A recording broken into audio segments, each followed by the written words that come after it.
It's the PainExam podcast with your host, David Rosenblum, MD.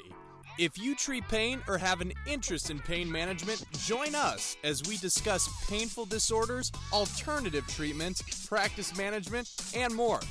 Be sure to subscribe to the PainExam newsletter at PainExam.com and review the podcast on Stitcher or iTunes. Our high-yield premium episodes are now available on the PainExam app with a premium subscription, or access for free with a CME subscription at PainExam.com. And now, without further ado, here's your host, Dr. Rosenblum. Welcome back to the PainExam podcast. I'm your host, Dave Rosenblum from New York. And before we get into the peptides, just want to let you know we have courses in Detroit, Costa Rica, and New York City for regional anesthesia and ultrasound-guided interventional pain medicine for CME credits. Be sure to check out NRAP or go to PainExam.com for pain management board prep, as well as the virtual pain fellowship where we have 49 CME credits. We cover more than just board prep. The regenerative medicine online, the ultrasound training online, the facial pain course online are all included. And we're adding more questions. I believe now we're probably up to almost 800 questions on the board prep question bank. So check it out. It's prep for the ABA, ABPM, FIPP, ABIP, and osteopathic pain boards. We also have a course for APPs. The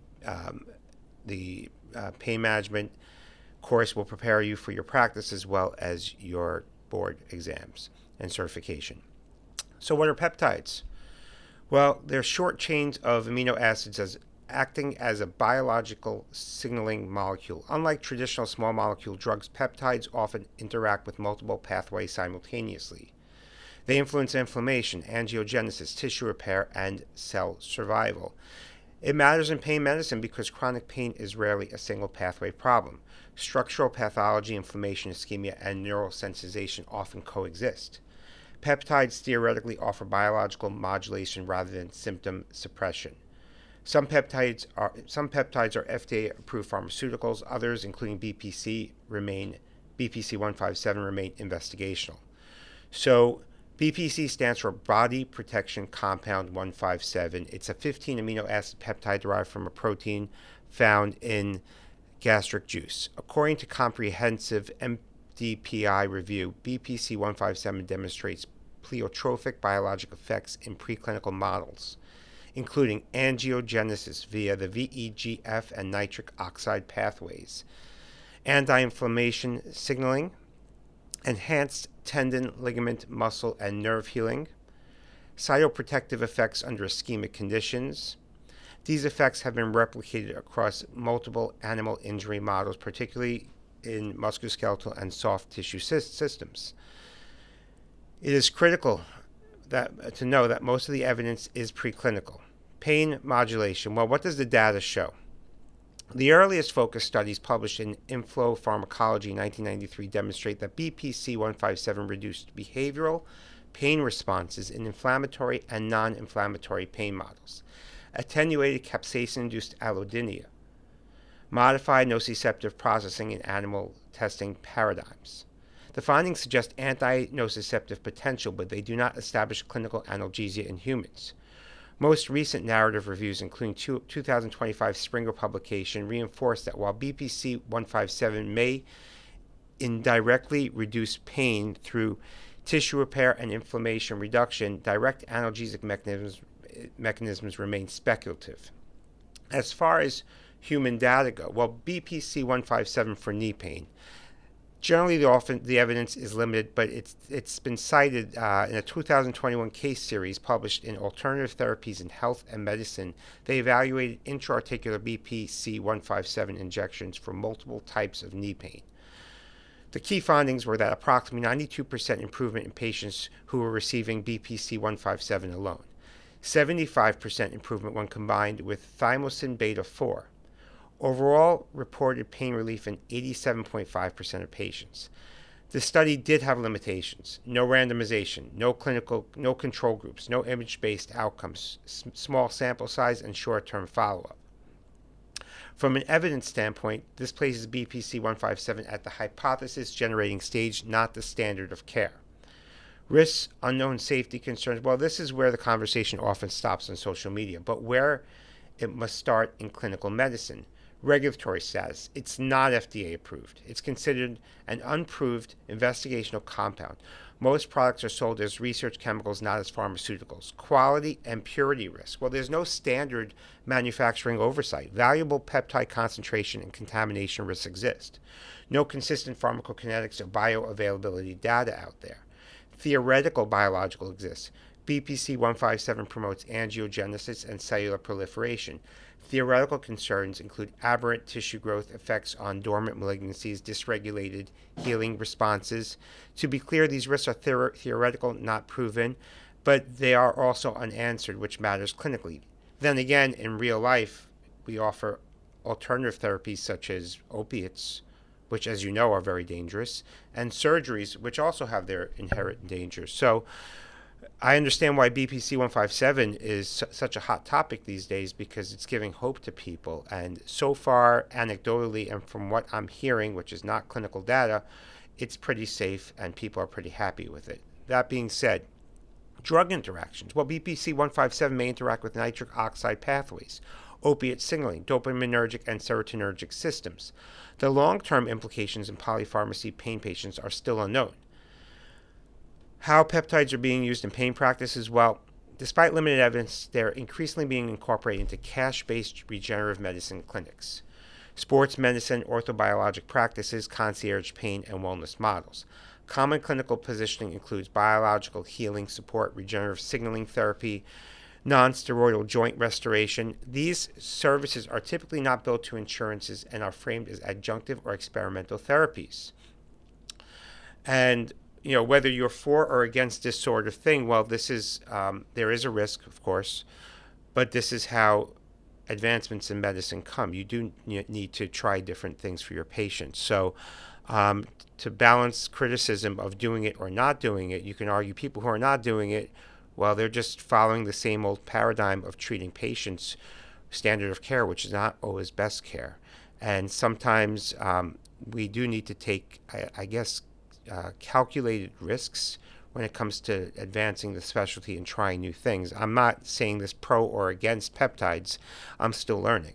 However, I think when PRP first came out, people were probably not sure how safe it is, even though it seems pretty safe. But the only way we can make progress is by taking some sort of calculated risk. Of course, you need to be fully transparent with your patients and disclose where we are with respect to the research and the level of knowledge we have of any new substance that we're trying on patients. And peptides have been around for a while, and a lot of people are doing them. So why are the practices adopting peptides? Well, people are sick of medications, big pharma marketing drugs to them that may have side effects. I think the pandemic gave patients a lot of reasons to lose faith in the current healthcare system, whether it's the insurers, their doctors, or their pharmaceutical companies. And once again, lots of physicians are being pressured to go to the cash pay model because, frankly, there's more regulation and less funds to support your staff and getting through those hurdles in the current system that we're practicing in.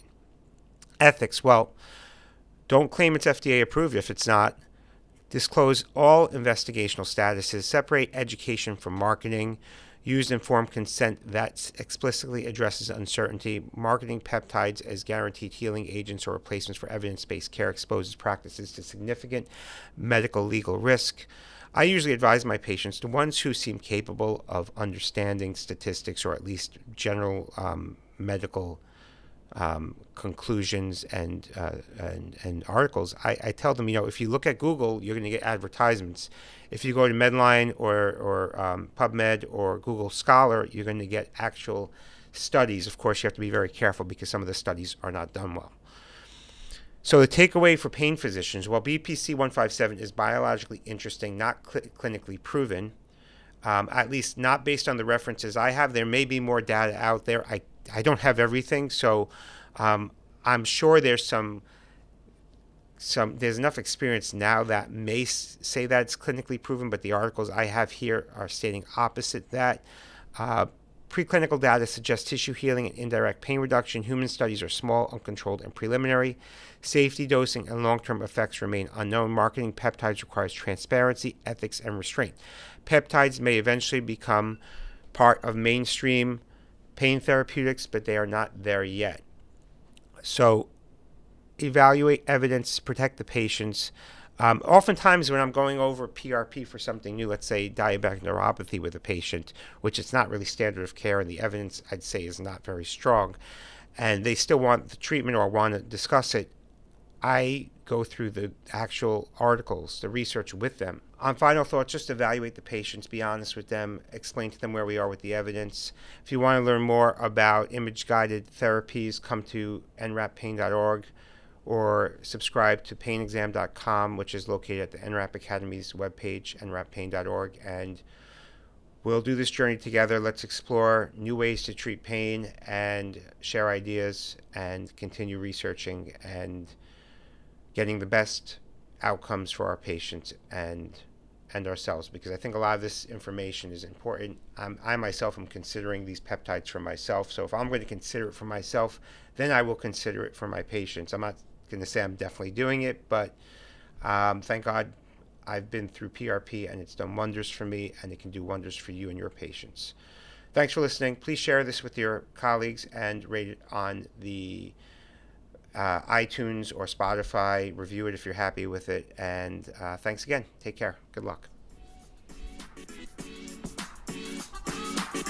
Dr. Rosenblum is here solely to educate, and you are solely responsible for all your decisions and actions in response to any information contained herein. These podcasts are not intended as a substitute for the medical advice of a physician to a particular patient or specific ailment. You should regularly consult a physician in matters relating to yours or another's health. You understand that this podcast is not intended as a substitute for consultation with a licensed medical professional. Copyright 2017, David Rosenblum, all rights reserved. No part of this publication may be reproduced, stored in a retrieval system, or transmitted in any form or by any means, electronic, mechanical, recording, or otherwise, without the prior written permission of the author.